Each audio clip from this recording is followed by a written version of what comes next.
పరిస్థితులు కనిపిస్తున్నాయి. ఆ రిజల్ట్స్ కూడా వస్తాయని కూడా ఈ సందర్భంగా మేము చెప్పదలుచుకున్నాం. అయితే చిన్న షరతు చూశాంగా, మొన్న పులివెందుల కాన్స్టిట్యున్సీలో లోకల్ బాడీ ఎలక్షన్ జరిగితే ఓటర్లు ఓటు వేయలే, పోలీసులు పక్క నాయకులు వేశారు. అలా కాకోకుండా ఓటర్లు ఖచ్చితంగా ఓట్లు వేసే విధంగా పోలీసు యంత్రాంగం, ఎన్నికల కమిషను పనిచేయాలి. పోలీసు యంత్రాంగానికి కూడా ఈ సందర్భంగా మేము సవినయంగా చెప్పదలుచుకున్నాం. ఇప్పటికే 2 సంవత్సరాలు నిండి 3వ సంవత్సరంలోకి ప్రవేశించింది రాష్ట్ర ప్రభుత్వం యొక్క పాలన.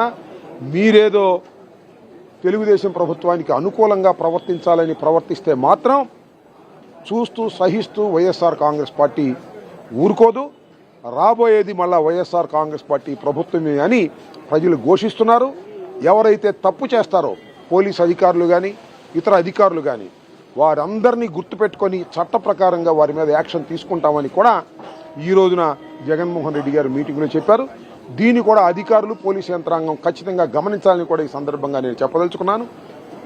టోటల్గా చెప్పదలుచుకున్నది ఒకటే, రేపు జరగబోయేటటువంటి స్థానిక సంస్థల ఎన్నికల్లో వైఎస్ఆర్ కాంగ్రెస్ పార్టీ సర్వసన్నద్ధం అవుతుంది, ఖచ్చితంగా పోటీ చేస్తుంది, విజయం సాధిస్తుందని కూడా ఈ సందర్భంగా చెప్పదలుచుకున్నాం. స్థానిక ఎన్నికలు జరుగుతాయి అని చెప్పి మీడియాల్లో బలంగా వినిపిస్తున్న తరుణంలో ఈరోజు స్థానిక ఎన్నికలకి సంసిద్ధం అవ్వమని చెప్పి మా నాయకుడు జగన్మోహన్ రెడ్డి గారు మా అందరికీ కూడా ఆదేశించడం జరిగింది.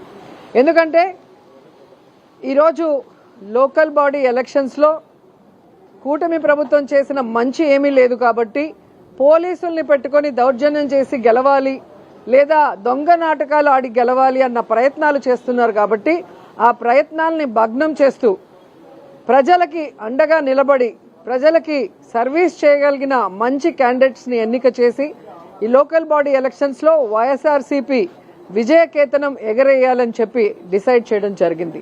ఎందుకంటే గత ఎన్నికల్లో మీరు చూశారు, ఒక సైడ్ ఈవీఎంలని మేనేజ్ చేయడమే కాకుండా జగన్మోహన్ రెడ్డి ఇచ్చే సంక్షేమం ఇస్తూ అంతకు మించి 3 రెట్లు ఎక్కువగా అన్నీ ఇస్తాను అని చెప్పిన చంద్రబాబు కూటమి ప్రభుత్వం ఏ విధంగా అధికారంలోకి వచ్చాక ఇచ్చిన హామీల్ని నెరవేర్చకుండా జగన్మోహన్ రెడ్డి గారు చేస్తున్న సంక్షేమాన్ని కూడా తుంగలో తొక్కి ఈరోజు రాష్ట్రంలో ఉన్న ఎస్సీ, ఎస్టీ, బీసీ, మైనారిటీ వర్గాల్ని ఎలా మోసం చేశారో మీరంతా కూడా కల్లారా చూశారు. సో ప్రజలు కూటమి ప్రభుత్వం మీద ఆగ్రహంగా ఉన్నారు.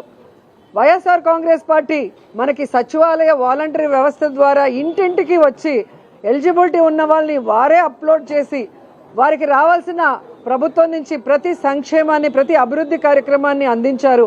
అలాంటి ప్రభుత్వాన్ని మనం వదులుకొని తప్పు చేశాం. కనీసం స్థానిక ఎన్నికల్లో అయినా మనకి మంచి చేసిన వైఎస్ఆర్ కాంగ్రెస్ పార్టీ పక్షాన ఉండాలని ప్రజలందరూ కూడా ఈరోజు ముక్త కంఠంతో ఉన్నారు. కాబట్టి ఆ ఎన్నికలు అనేది మనం సక్రమంగా జరిపించుకోవాలి అని చెప్పి మా నాయకుడు పిలుపునివ్వడం జరిగింది. అండ్ రెండవ సైడ్ మీరు చూస్తే చంద్రబాబు నాయుడు కూటమి ప్రభుత్వం ఈ ఎన్నికలు జరపాలనున్నారా జరపకూడదనున్నారా అనేది అర్థం కావట్లేదు. ఎందుకంటే దీంట్లో 2-3 విషయాలు మీరే గమనించుంటారు. కూటమి ప్రభుత్వం ఉండగా జరిగిన ఎస్ఐఆర్లో దాదాపుగా 45 లక్షలకి పైగా ఓట్లు డబుల్, ఫేక్ అండ్ అన్ఐడెంటిఫైడ్ అని చెప్పి వాళ్లే చెప్తున్నారు. కానీ ఇప్పుడు పాత ఓటర్ లిస్టు ద్వారా మేము ఎన్నికలు జరుపుతాము అంటే ఈ లేని 46 లక్షల ఓట్లతో ప్రజల్ని మోసం చేయాలనుకుంటున్నారా? దొంగదారిన మీ క్యాండిడేట్లని గట్టెక్కించుకోవడానికి చూస్తున్నారా అని అడుగుతున్నాం. ఎందుకంటే ఒక సైడ్ క్లియర్ కట్గా ఎస్ఐఆర్లో ఈ ఓట్లు లేవు అని చెప్పిన తర్వాత ఆ ఓట్లతో మీరు ఎన్నికలు ఎలా చేస్తారు? దాన్ని ఎలక్షన్ కమిషన్ ఎలా ఒప్పుకుంటుంది? ఇది తప్పు కాదా? ఇది క్రిమినల్ మైండ్ సెట్ కాదా అని అడుగుతున్నా. రెండవది, బీసీ రిజర్వేషన్ 44% చేయాలని 105 జీవో తీసుకొచ్చి దొంగ నాటకాలు ఆడుతున్నారు చంద్రబాబు నాయుడు. ఎందుకంటే గతంలో చిత్తశుద్ధితో ఇది చేయాలి అని చెప్పి జగనన్న ప్రభుత్వం ఈ బీసీ రిజర్వేషన్ తీసుకొచ్చినప్పుడు కోర్టు కొట్టేసింది, తెలంగాణలో కూడా కోర్టు కొట్టేసింది.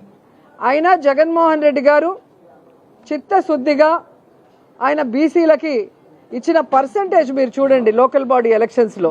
సో జీవో ఉన్నా, రిజర్వేషన్ ఉన్నా లేకపోయినా బీసీలకి అండగా నిలబడాలి అని చెప్పి జగనన్న నిర్ణయించుకున్నాడు. కాబట్టి ఆ రోజు బీసీలకి అత్యధిక సీట్లు ఇచ్చి గెలిపించుకోవడం జరిగింది.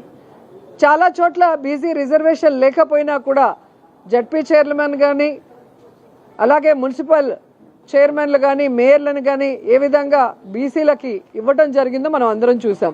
కానీ ఈరోజు 2 చోట్ల కోర్టు కొట్టేసిందన్న విషయం తెలిసి కూడా చంద్రబాబు నాయుడు మళ్ళీ ఈ జీవోని ఇచ్చాడంటే అర్థం ఏంటి?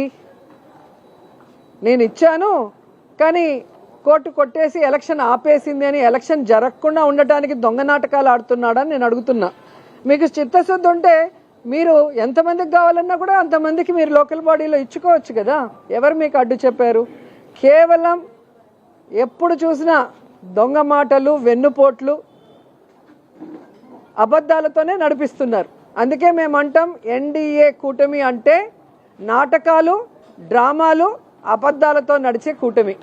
ఇది ఎప్పుడు కూడా చెప్పింది చేయరు.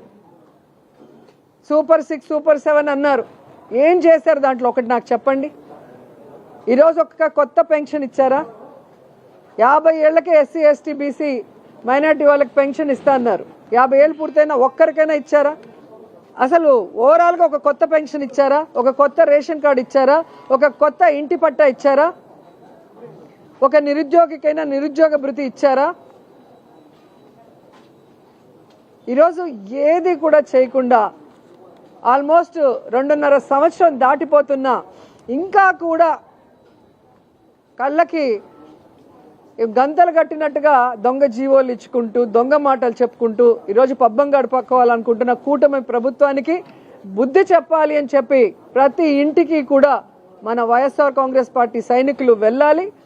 ఈరోజు వాళ్ళు చేస్తున్న ఈ నీచమాలిన రాజకీయాలన్నీ కూడా వాళ్ళకి తెలియజేయాలి. ఎందుకంటే ఎన్నికలు వస్తే ఓటర్స్ మీద ప్రేమ వచ్చేస్తుంది. అవి చేస్తాం, ఇవి చేస్తామని ఆ టైంకి బొంకుతారు, ఆ తర్వాత దొరకకుండా తిరుగుతారు. ఎందుకంటే ఇప్పటికి 3 బడ్జెట్స్ అయింది. 2,39,000 కోట్ల రూపాయలని ఖర్చు చేయాల్సి ఉంది. కానీ వీళ్ళు ఎంత ఖర్చు చేశారు? 31,500 కోట్లు, అంటే 13% కూడా సరిగ్గా చేయలేదు. కానీ ఈ రాష్ట్రాన్ని మాత్రం నెంబర్ 1గా అప్పుల్లో పెట్టారు. అప్పులు మాత్రం విపరీతంగా చేస్తున్నారు. ఆ డబ్బులు ఎక్కడికి పోతున్నాయో తెలియట్లేదు. అభివృద్ధి ఏమన్నా చేస్తున్నారా? చేయట్లేదు. సంక్షేమం ఏమన్నా ఇస్తున్నారా? ఇవ్వట్లేదు. మరి ఈ అప్పు చేసిన డబ్బులు ఎక్కడికి వెళ్తున్నాయి? అమరావతి అన్న ఒక పేరు చెప్పుకొని ఆ పేరు ద్వారా దోచుకొని దాచుకుంటున్నారు అనేది నిజం కాదని అడుగుతున్నాను. ఈరోజు అన్ని ప్రాంతాల్ని, అన్ని వర్గాల వారిని నాశనం చేసి రాష్ట్రం ఇప్పుడు వీళ్ళ అధికారం వచ్చి 2.5 సంవత్సరం వస్తుంది. అంటే దాదాపుగా 28-29 నెలలు అవుతుంది. ఈరోజు అభివృద్ధిలో 29 నెలలు వెనక్కి వెళ్ళిపోయింది. జగన్మోహన్ రెడ్డి గారు తీసుకొచ్చిన నాడు నేడు స్కూల్స్ రిఫార్మ్స్ అన్నీ కూడా తుంగలో దొక్కేశారు. కనీసం లోకేష్ గారికి స్కూల్ పిల్లలకి మంచి బ్యాగు, బుక్స్, ఆర్ఓ వాటర్, పౌష్టికమైన ఆహారం ఇచ్చేదానికి చేత కావట్లేదు. ఈయన విద్యాశాఖ మంత్రి ఒక డిఎస్సి పెట్టాడు. అది సక్రమంగా చేయలేకుండా ఏ విధంగా దాంట్లో కూడా అనర్హులకు ఇచ్చేదానికి లక్షలాది రూపాయల్ని ఎలా దోచుకోవడానికి ఉపయోగించుకున్నాడో మనం కల్లారా చూసినాం. ఈరోజు హోంమంత్రి ఏమో లా అండ్ ఆర్డర్ చూడదు, విద్యాశాఖ మంత్రి ఏమో విద్యా వ్యవస్థ గురించి పట్టించుకోడు, పారిశ్రామిక సంబంధించిన మంత్రి గారేమో ఆ చుట్టుపక్కలకి రాడు. ఏదైనా జరిగినా కూడా ఎవరు ఏ మినిస్ట్రీ చేస్తున్నారు, ప్రజలకు ఏం చేస్తున్నారు అనేది వాళ్ళకే అర్థం కావట్లా.